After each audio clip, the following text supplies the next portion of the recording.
All right. Today we are with Mr. Adedeji. He's a logistics expert, and as an entrepreneur, we know that logistics is one of the main challenges we face as an entrepreneur. Today we are with Mr. Adedeji, and it's going to be Mr. Adedeji Adewumi is going to be taking us through what it takes to run a successful logistics business. Mr. Adedeji, for those who don't know you, because I have a lot of audience, about more than 5,000 audience on YouTube and across other platforms as well. So for those who don't know you, can you quickly introduce yourself? Oh, thank you so much. I really appreciate that. My name is Adedeji Adewumi. So I work with, currently working with GIG Logistics. So I've been to logistics industry for about 4 or 5 years, the 5th year now, because I actually had a previous experience in the logistic industry where I was there for like 2 years to 3 years. So where I'm currently, so it's going to 6 years already. They don't mind, but I did, it's about 6 years now. So the logistics field. So I'm married. I have 2 kids. I have a wife, which my wife is into fashion business. She's Teda Fashion. So that's a brief introduction about. Thank you. Wow, that's an interesting introduction actually. So, but what actually motivates you to go into the logistics industry? Because for me, for most Nigerians, when you are leaving secondary school, you either choose medicine or engineering, or so it's very rare to see people go into logistics. What motivates you? What actually motivates me to go into logistics was that the first logistic company I work with is a family business. So yes, truly there was no zeal or passion to actually, like you said, there was no zeal or passion to actually go into the logistic business. But when I was working there, I now started seeing the opportunities that is in logistics. Even at that time, I only knew there's one part of logistics. For me, just to take item from one place to another. So I now started seeing it from the haulage parts, from even the removing of items digitally and then offline. So different. So I started developing interest in it, and it was a passion for me. So yes, there is a lot of risk in logistics. So, but working in that environment, having hands-on experience on what it is to actually be in the logistics actually gave me the joy and the passion that I actually needed to actually pursue my career in the line of logistics. Okay, interesting, because for most people, their journey to learning anything, whether it's logistics or anything, most people go to school to learn it. So for you, is it that you went to school to learn it, apart from you having an hands-on experience in a business? Is it that you went to school to learn logistics? No. I didn't learn logistics in school. My course, I actually read business administration, business management, my first degree. So I didn't learn it. So all for me is just to have an opportunity in the field. So I said most of the times when people move in their career ladder, you start finding that what you actually wanted to do in life, or what you have the strengths or the skills to actually achieve, is different from what you are. So I didn't learn it. I didn't even see myself to be in the logistic industry, but I won't lie to you, I'm actually enjoying every bit of it. Wow, that's interesting. For entrepreneurs, when we say logistics, we say, I don't want to do that, because that's where most of the problem is. In fact, if you send things, sometimes you might not get there and all that. What are the common challenges you've seen small businesses face when they try to handle logistics? Oh, but the common challenges of small businesses have actually faced in the line of logistics is, number one, is capital. So logistics is capital intensive, meaning that for example, right now, to actually own a bike, I'm not even talking about the management, but I'm talking about owning one bike will cost you between 1.6 million to 1.7 million right now. So, and the cost, that is just the capital. You not factor into in the lifespan of the bike and how much you're able to generate back in the long run.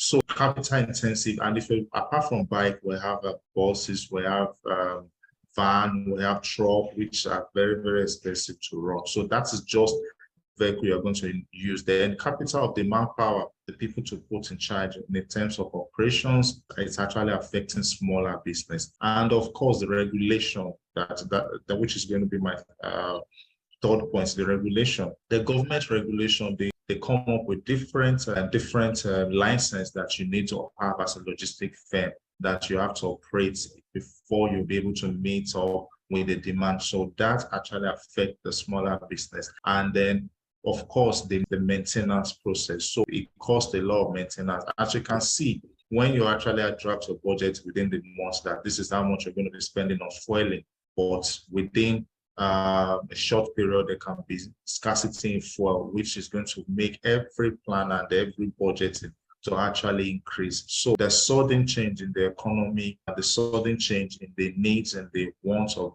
it actually affects logistics, especially in the fuel pricing stage. So those are the common challenges for smaller business to actually go into logistics.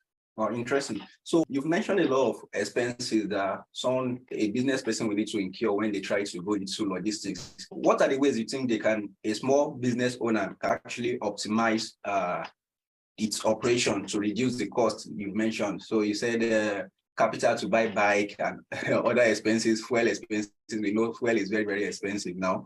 So what ways do you think small business owners, because we don't have a lot of capital, what ways do you think we can minimize all these costs and streamline our operation?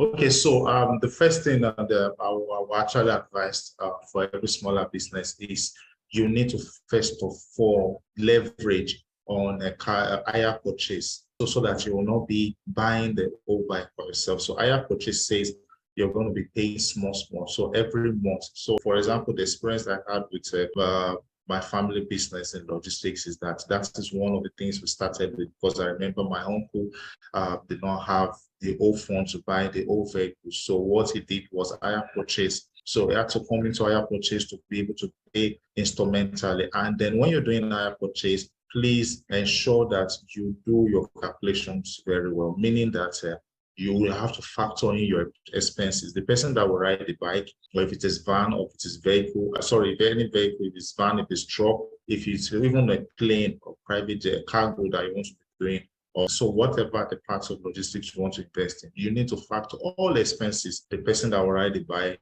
the cost of fueling, and even you need to actually be able to mop up the pricing of fueling. Say, for instance, is 190 per liter now. So let's foresee that it's going to be 200. So what is going to be at the end of the month? So it actually gives you the clear view that at the end of the month, maybe what you're going to be getting at the first stage might not really be profit, might just be something for you to keep the business running before you finally be able to own some of these vehicles on your own, and then be now able to disperse it to any other places. So then for the government regulation, yes, you now have to factor that also into whatever expenses you are going to be doing at every point in time.